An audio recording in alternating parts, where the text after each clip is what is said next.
Hi, and welcome to this week's episode of My Dog Ate My Podcast. This week's episode is very special because it's the first one featuring an adoptable dog. I'm going to be chatting with Amanda, who's the foster mom to Logan, a 3-year-old mixed breed dog available for adoption through Saving Great Animals in Seattle. Enjoy!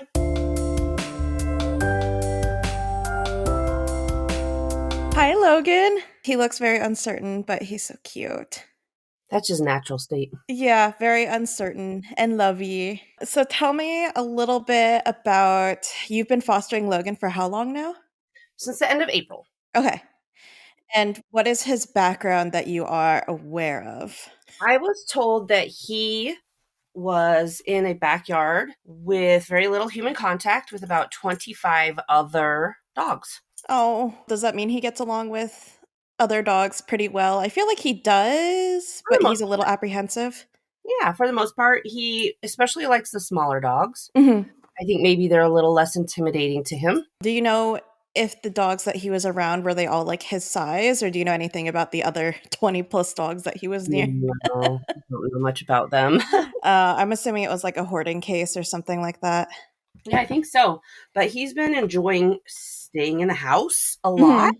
That makes sense. And what are some of the things that you've learned about Logan, like as you fostered him? I mean, now for what, 6 months or 7 months or so? What are the things that have come out about his personality that maybe took him a while to settle into at first? He definitely was not very sure of himself to begin with. The first few days, he would not get off my lap. Mm. He was like trying to crawl into my chest. But after that, he gained confidence in where he was and who he was with and kind of got used to our schedule. And now he can go in the backyard comfortably and lay somewhere that's not touching one of us.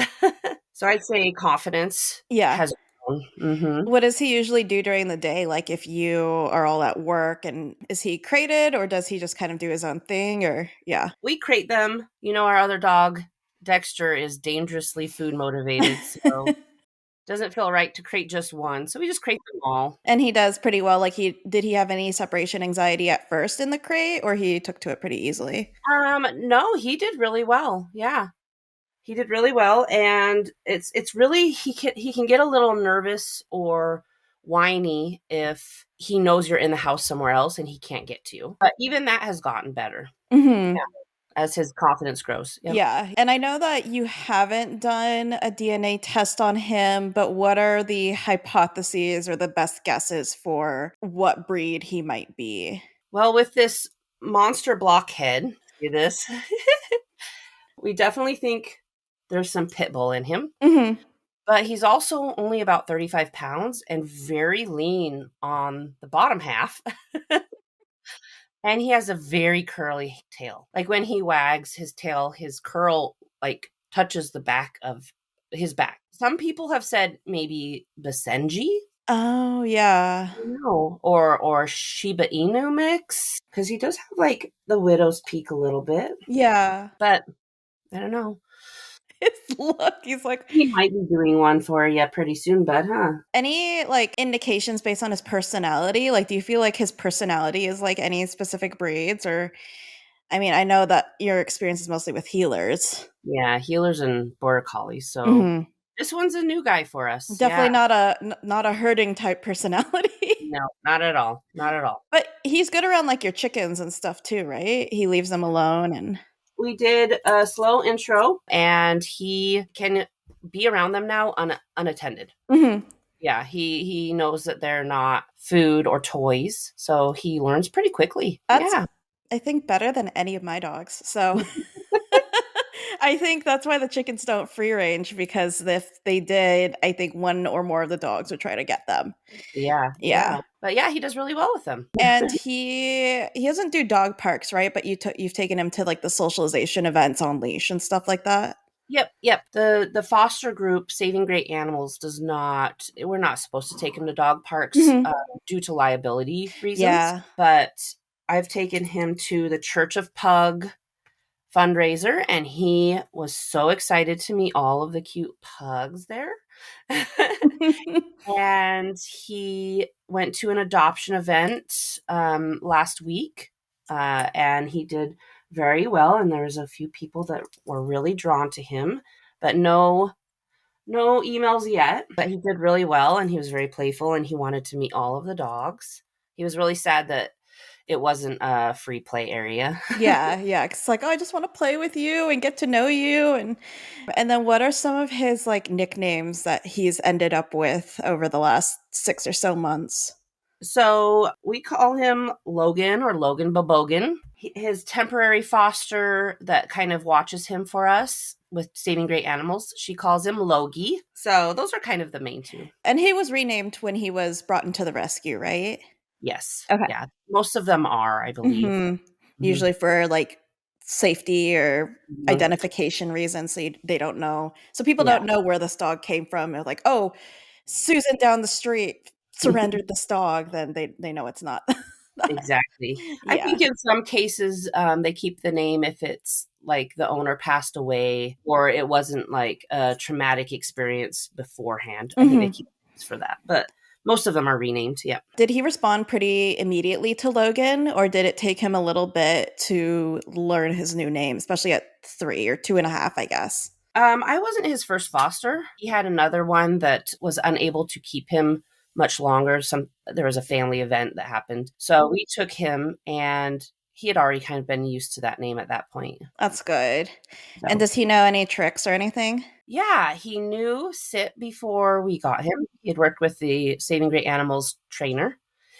And since then, he's learned touch and shake and down. And he's working on off right now because he likes to give hugs. Yeah, I love his hugs though. They're so sweet. And what's his dynamic like with Dexter and Ammo? Yeah, Dexter is about 3 years old, about the same age as Logan, actually, and the same size, about 35 pounds. And he's a healer mix, very playful, very intelligent. And then Ammo is about 5 or 6 years old, and he is about 25 pounds. We call him our Rottweiler because he looks like a little tiny Rottweiler. I mean, Rottweiler. but he's not. We did a DNA test on him, and he's like half healer, surprisingly, and then pug and some dachshund and chihuahua. So Ammo is less playful. He's more of him and Logan are closer in personalities. Want to cuddle, want to be with you, and oftentimes they will cuddle together on the couch. Like I have pictures of Logan's head on Ammo, and they like to cuddle together. And then as far as Dexter goes, I would say that Dexter's type of play is a little bit different than Logan's type of play. Dexter likes to play keep away a lot, tug of war, and Logan, he's more like Ammo. He just like, no, no, I'm good. So they don't really, they get along, but they don't really play together. Is Logan as food motivated as Dexter is? He definitely is food motivated, but not to Dexter's level. So enough to like you could train him and then Yep. get his attention on walks and stuff with treats, and Yeah. he'll follow you as long as you have a good treat. Yeah. I would say he's food and praise motivated. What do you think that Logan's like ideal dream home would be? He needs a very active person, a very active family.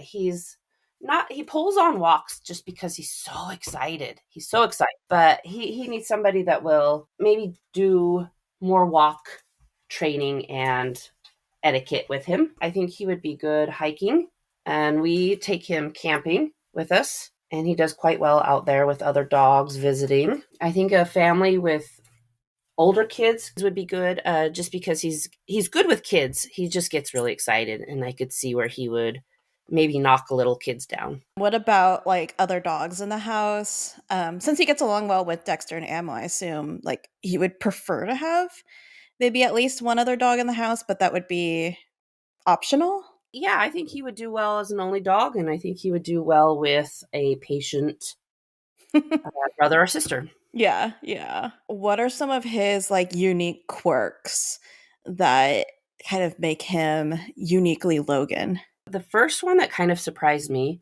he likes to burrow under blankets. I've never had a burrowing dog before. I knew dachshunds and some chihuahuas do it. When we go to bed, he'll wait for one of us to lift the blanket so he could crawl under. And when we're on the couch, he will try to get on our lap under the blanket. So he likes to hide. Yeah. Sophie used to do that in bed, and I would call it her cuddle cave, Yeah, because she would, like, kind of get up right next to my head and look at me, and I'd have to lift the blankets up, and then she'd go straight in and then kinda turn around so she's facing me but completely covered. Yeah. that's exactly what he does. Yeah, it's a little cuddle cave, as long as he doesn't get too overheated. I was a little surprised. He's really good at fetching and mostly sharing the ball. I Mostly. think mostly, yeah. If Ammo has it, Ammo's a little slow returning it. He likes to show it off that he got it first. And so Logan will sometimes get a little impatient and say, "Come on, Ammo, give it to me or get there faster." And Ammo, they kind of, go, Yeah. leave me alone. I'm just doing it the way I do it. But he does a really good job. He likes to play fetch and he's so excited and proud when he gets it. And what do you imagine, like, a good theme song for Logan would be? I hemmed and hawed over this one a lot, and part of me was like, "Oh, something with chaos," but he's not that chaotic. He just gets really excited. So I would say the theme song that I picked for him is "What's This" by Danny Elfman for Nightmare Before Christmas. Oh, yeah. He's just like, "What's this?" You know, It's colors are real. curiosity and excitement. Yes, he's so excited. He gets very distracted when he's in a new environment because he's so excited to see other dogs and people and smell everything. And I know a lot of dogs are that way, but he is like more than any dog that I've seen. He gets a lot of enrichment and fulfillment through new sights, new smells, and Yeah. all Yeah. that stuff. I know he was very excited when you brought him to trivia that one time, and So he's just excited. like, "Oh, what's going on? All these people, there's other dogs," and Mocha was a little concerned about it, but Yeah, and his excitement, we sometimes have to temper it a little bit because he does get overexcited and I would say that's probably one of the biggest challenges with him is knowing when he's overexcited and then either removing him from the situation or having him look at you and sort of breathe a little bit Mhm. more and kind of divert that focus so he can kind of bring it back down a little bit. And then one of the last things I wanted to ask you is because you've had him for about 6 months, so I know I've heard through, like, shelters and rescues, this, like, 3-3-3 rule, right? Like, 3 Oh days, yeah. 3 weeks, 3 months to go through the levels of decompressing and kinda coming into their own. Would you say that that's pretty accurate for Logan? Like, just when he came into your house, how his personality changed or how he relaxed and Yeah. became more comfortable over 3 days, 3 weeks, and 3 months? Yeah. Oh, yeah. Absolutely. The first 3 days, like I said, he was definitely weary of the other dogs a little Mhm. bit and the new environment. And he was super focused on me and like had a really hard time when I was in the house, not like being on my lap. And then after that, he got better. Like, again, it was about 2 days. He was like, okay, this is weird. And then 3 weeks, he became more comfortable, like a little bit more relaxed, but still, I don't want to say cautious, but excitable for things. Mhm. And yeah, after that, he gained more confidence, knew the drills more. Like I don't even tell him to crate anymore. He knows when I'm leaving for work. Yeah. When I brush my teeth and put my shoes on, he's in the crate because he knows that's the deal. We're learning recall. He's very good, and unless the back neighbor dog is at the fence, then he's like, "Wow, this is fun! What a fun game!" But other than that, he has very great recall, and he knows that he gets a little treat when I call him into the house, and he comes right away. So he's very smart. You're a smart puppy, aren't you, bud? And then saving gray animals, who do they adopt out to? Are they, Seattle area? Is it Washington State? Do they adopt out of state? Sort of what's their range of who they adopt out to?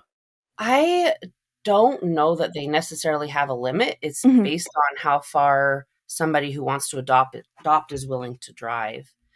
I've had a few people interested from Canada, not necessarily for him, just for other dogs I fostered. But generally speaking, it's within an hour, half hour to an hour Yeah, from Seattle or Bellevue. got Yeah. it. Okay, that makes sense. Well, I will let you both go. I'm sure he's excited to go play with the other dogs since Yeah. Oh, yeah. whatever they're barking at. And the weather's nice today, so I think it's a good day to go We walk got our around. fence back up so they can be outside unattended Oh, again. good. Without wandering down the hill and Yeah. He likes to wander if there's freedom, and it's scary, but the times that he's gotten out of our fence because of unknown holes, he comes back immediately. So he's not like a runner like a husky would be or anything like that. He's very attached to people and he wants to yeah. be this person. So if you're looking for a dog that likes to cuddle, likes to stay close to you, I would say without being over anxious, he's a good pup for that. Yeah. Oh, he's such a good dog.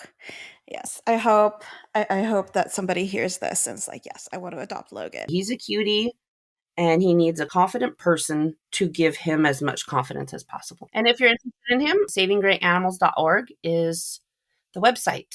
And you can apply for him or any of the dogs that you see on there. They have some really good people that are fostering, and the whole organization is really wonderful. Yeah, I've heard nothing but good things. And yes, preferably somebody would adopt Logan and Oh, give yes. him a good home. Well, thank you. Thank you, Logan. Bye, Logan.